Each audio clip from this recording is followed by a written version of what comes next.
बिस्मिल्लाहिर्रहमानिर्रहीम। अच्छा भाई, आज हमने जो टॉपिक देखना है that is real and apparent wait. इससे पहले हमने जो टॉपिक देखा था उसमें हमने ये देखा था कि मैस और वेट में क्या डिफरेंस है, और वहाँ पे हमने ये भी देखा था कि वेट ऑफ अ बॉडी उसकी पोजीशन पे डिपेंड करता है from the surface of earth और from the centre of earth. जितना आप अर्थ की सरफेस से दूर जाएंगे वेट कम होता जाएगा। तो एक तो ये वेट में वेरिएशन है उसकी पोजीशन के लिहाज से।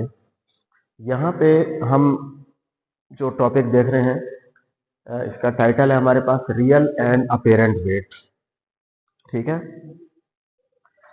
तो ये वेट जो हम यहाँ पे देख रहे हैं, रियल वेट क्या होता है, चलें पहले हम उसकी डेफिनेशन देख लेते हैं।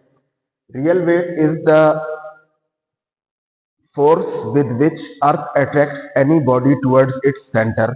ये हम पहले भी वेट की डेफिनेशन देख चुके हैं कि अर्थ किसी बॉडी को जिस फोर्स से अपनी तरफ अट्रैक्ट करती है that is known as its weight. तो यहाँ पे हमने उसको रियल वेट से हम कह रहे हैं कि ये उस बॉडी का रियल वेट होता है, यानी जिस फोर्स से अर्थ किसी बॉडी को अपनी तरफ अट्रैक्ट करती है that is the real weight of the body. और मैथमेटिकली इसको हम लिखते हैं W is equal to mg।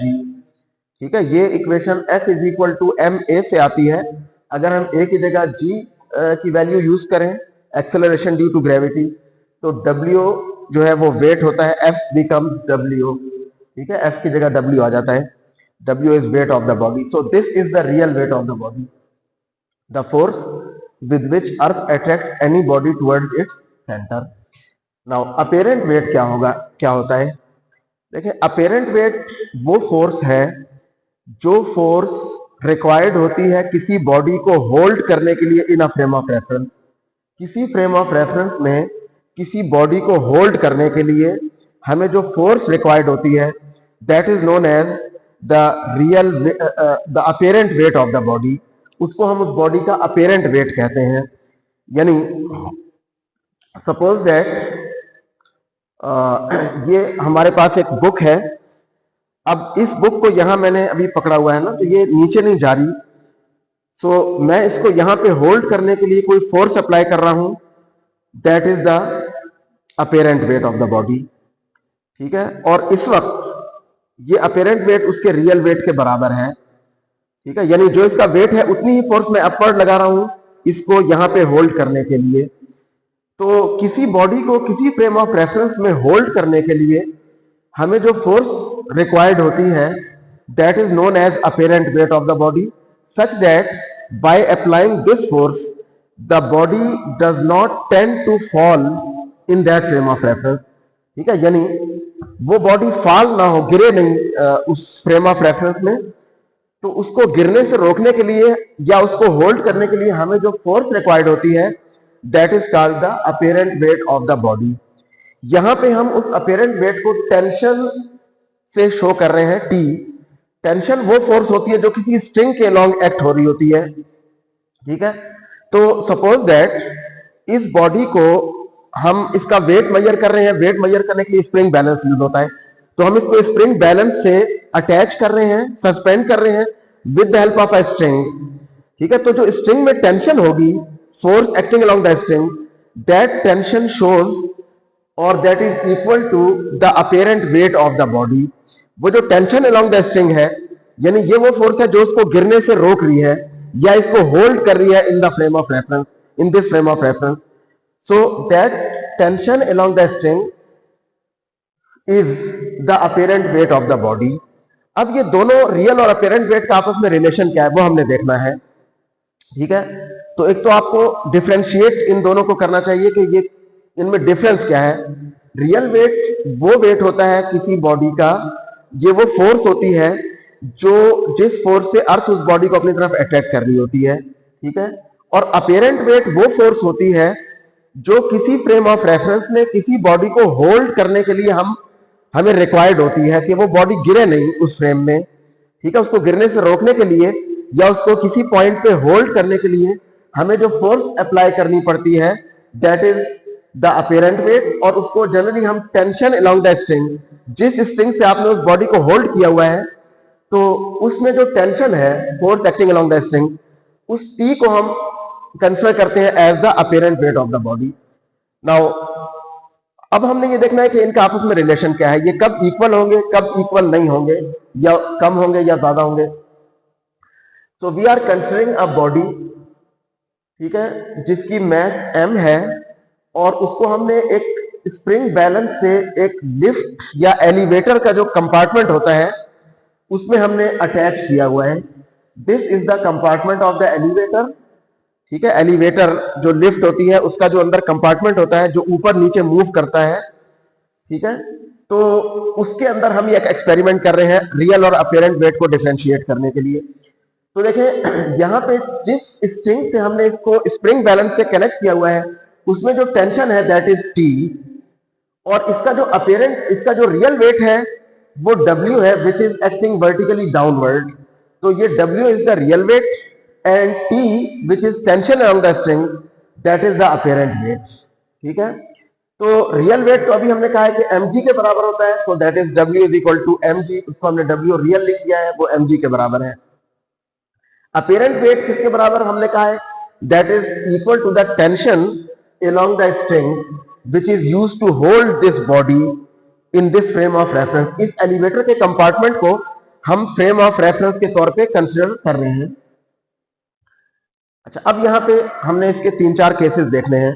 Case 1 वो है, पहला केस जिसमें एलिवेटर या तो रेस्ट पे है, ये जो लिफ्ट का कंपार्टमेंट है ये या तो रेस्ट पे है या ये यूनिफॉर्म वेलोसिटी से ऊपर या नीचे मूव कर रहा है। यानी जब रेस्ट होगा तब भी उसका एक्सेलरेशन 0 होगा, और अगर वो यूनिफॉर्म वेलोसिटी से ऊपर जा रहा है तो भी एक्सेलरेशन 0 है, और वो कंपार्टमेंट अगर नीचे आ रहा है यूनिफॉर्म वेलोसिटी से तो भी उसका एक्सेलरेशन 0 होगा। So this is the case 1 in which either this elevator is at rest और इट इज मूविंग अपवर्ड और downward with a uniform velocity so that it's acceleration is 0। तो देखें इसके अंदर जो बॉडीज हैं उनका भी एक्सेलरेशन 0 होगा क्योंकि वो इसी के अंदर है। तो जो मास m जिसको हम कंसीडर कर रहे हैं उसका एक्सेलरेशन भी 0 होगा।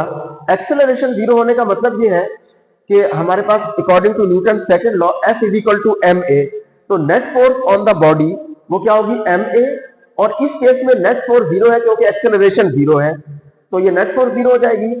अब यहां पे देखें नेट फोर्स इस बॉडी के ऊपर क्या है, T is upward, W is downward, दोनों अपोजिट हैं, तो हमने नेट फोर्स क्या ली है T minus W and that net force is equal to 0। तो इसका मतलब ये आप W को वहां ले जाएं तो T is equal to W, यानी इस केस में इसका जो टेंशन अलोंग द स्ट्रिंग है वो W के बराबर है। यानी क्या मतलब, टेंशन को हमने अपेरेंट वेट कहा है, तो in this case apparent weight is equal to the real weight. यानी यहां पे अपेरेंट वेट और रियल वेट इक्वल होगा। जैसे मैंने अभी आपको एग्जांपल दी थी कि ये बॉडी है, तो फर्ज करेंगे हम लिफ्ट के कंपार्टमेंट में ही खड़े हुए हैं, तो ये लिफ्ट का कंपार्टमेंट या तो रेस्ट पे है या ये ऊपर या नीचे यूनिफॉर्म वेलोसिटी से मूव कर रहा है, तो इसको होल्ड करने के लिए हमें उतनी ही फोर्स लगानी पड़ेगी जितना इसका वेट है। यानी इस केस में अपेरेंट वेट और रियल वेट इक्वल होंगे। अब दूसरा केस वो है जिसमें elevator is moving up with an acceleration a, ये एलिवेटर अपवर्ड मूव कर रही है, ये second case. Elevator is moving upward with acceleration a, ये इसका a एक्सेलरेशन अपवर्ड है। तो देखें इस केस में net force is in the upward direction, क्योंकि ये अपवर्ड मूव कर रही है और a अब 0 नहीं है बल्कि a इज अपवर्ड, तो नेट फोर्स अपवर्ड होगी। इसका मतलब है कि जो फोर्स है, greater force is in the upward direction, तो अपवर्ड डायरेक्शन में हमने T लिया है, तो T is greater then W, ठीक है। तो हम क्या कर लिख रहे हैं, net force is T minus W, greater minus smaller value, ठीक है। तो T minus W is equal to ma net force, and from here we can write W को आप उस साइड पे ले जाए तो प्लस हो जाएगा, T is equal to W plus ma। अब देखें ये इक्वेशन शो कर रही है कि T which is the apparent weight that is equal to W which is the real weight plus ma। क्या मतलब, W में ma फैक्टर ऐड हो रहा है। सो एक चीज तो ये है कि देखिए यहां पे apparent weight is greater than the real weight, क्योंकि W प्लस ma है, W में ये क्वांटिटी ऐड हो रही है, तो क्या मतलब कि जो अपेरेंट वेट है वो रियल वेट से ज्यादा हो रहा है, ठीक है। और इसका मतलब क्या है कि the body will appear to be heavier than its real weight, यानी फर्ज करें, जैसे मैंने अभी एग्जांपल दिया कि फर्ज करें ये जो रूम है हमारा, it is the compartment of an elevator, और ये अपवर्ड मूव कर रहा है विद एन एक्सेलरेशन ए। तो इस केस में अब हमें ये बॉडी, ये जो बुक है, ये हमें इसके रियल वेट से हैवियर फील होगी, यानी हमें इसको यहाँ पे होल्ड करने के लिए जो फोर्स लगानी पड़ेगी वो इसके रियल वेट से ज्यादा होगी, यानी हमें ज्यादा फोर्स इसको होल्ड करने के लिए यहाँ पे लगानी पड़ेगी। और ये वो केस है जिसमें अपेरेंट वेट रियल वेट से ज्यादा है, यानी force required to hold the body in this frame of reference is greater than its real weight. ठीक है, ये दूसरा केस हो गया। नाउ तीसरा केस ये है कि when the elevator is moving down with an acceleration A, यानी एलिवेटर का जो कंपार्टमेंट है ये नीचे मूव कर रहा है लेकिन ए एक्सेलरेशन से मूव कर रहा है। ठीक है, so in this case the net force is downward, क्योंकि अब मोशन डाउनवर्ड है, एक्सेलरेशन डाउनवर्ड है, तो नेट फोर्स भी डाउनवर्ड होगी। So F net is equal to W minus T. अब देखिए यहां हमने लिखा था टी माइनस डब्ल्यू, यहां हमने लिखा है डब्ल्यू माइनस टी, क्योंकि अब डाउनवर्ड फोर्स नेट फोर्स है, तो W is greater than T, तो greater minus smaller, W minus T, W ज्यादा है और टी स्मॉलर है, तभी नेट एक्सेलरेशन डाउनवर्ड होगा और नेट फोर्स भी डाउनवर्ड होगी।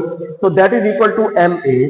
इसको आप थोड़ा सा रीअरेंज कर लें तो देखिए टी को आप उधर ले जाए तो प्लस हो जाएगा और एम ए को यहां ले आए तो माइनस हो जाएगा, तो इक्वेशन हो जाएगी T is equal to W minus M A. तो यहां मैंने इसको इस तरह से लिखा है T is equal to W minus M A. अब यहां पे क्या था, देखें यहां था T is equal to W plus M A, यहां पे है T is equal to W minus M A, यानी T is apparent weight, apparent weight is less than the real weight, because यहां पे रियल वेट में से ये वाला फैक्टर माइनस हो रहा है, नेगेटिव साइन है। So in this case apparent weight is less than the real weight, यानी इसका मतलब यह है कि the body will appear to be lighter than its real weight. यानी अब हमें ये जो बुक है, ये जो ऑब्जेक्ट है, ये हमें लाइट फील होगा, यानी हमें इसको यहां पे होल्ड करने के लिए कम फोर्स लगानी पड़ेगी as compare to its real weight, यानी हमें ये बॉडी लाइट फील होगी, इसका अपेरेंट वेट इसके रियल वेट से कम हो जाएगा, लाइट फील होगी ये बॉडी। अच्छा, फिर चौथा केस वो है जिसमें ये बेसिकली तीसरे केस का ही एक सब केस कह लें इसको। तीसरे केस में क्या था, बॉडी ए एक्सेलरेशन से डाउनवर्ड आ रही है, इसी को हम एक्सटेंड कर रहे हैं, जिसको हम चौथा केस कंसीडर कर रहे हैं, वो ये है कि अगर ये डाउनवर्ड आ रही हो और वो बजाय ए के जी एक्सेलरेशन से डाउनवर्ड आ रही हो, यानी जो हमारा लिफ्ट का कंपार्टमेंट है वो फ्रीली फॉल हो रहा है, जी एक्सेलरेशन मीन कि वो कंपार्टमेंट इज फॉलिंग फ्रीली। ठीक है, तो देखिए उस केस में क्या होगा, हम इसी इक्वेशन को, क्योंकि अभी एक्सेलरेशन डाउनवर्ड है तो डाउनवर्ड वाली इक्वेशन ये हमारी केस थी कि T is equal to W minus M A, हम सिर्फ A को G से रिप्लेस कर रहे हैं, यहाँ पे A की बजाय क्या हो जाएगा G, क्योंकि हम फॉलिंग फ्रीली का मतलब ये है कि A is equal to G। ठीक है, यहाँ पे हमने A को G से रिप्लेस किया है, जब लिफ्ट फ्रीली फॉल हो रही होगी तो उसका एक्सेलरेशन क्या हो जाएगा, A is equal to G, इस केस में A is equal to G।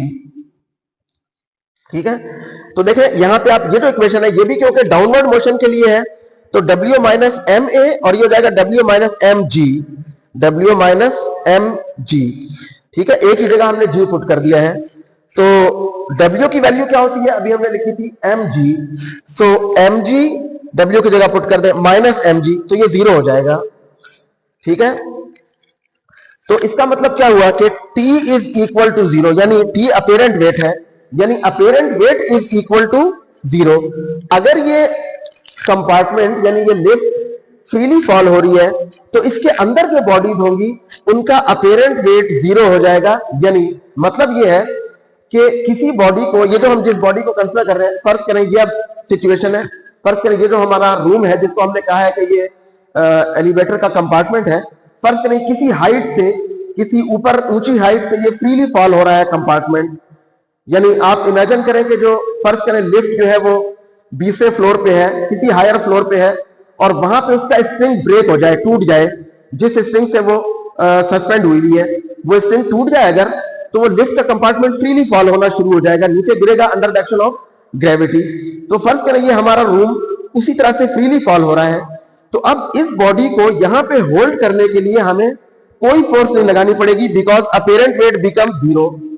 या और वो अपेरेंट वेट क्या होता है? Force to hold a body in a frame of reference. इसका मतलब ये है कि अगर कोई frame of reference freely fall हो रहा हो तो उसके उस फ्रेम ऑफ रेफरेंस के अंदर जो बॉडीज होंगी, those bodies will be in a state of weightlessness. इसको हम कहते हैं स्टेट ऑफ वेटलेसनेस।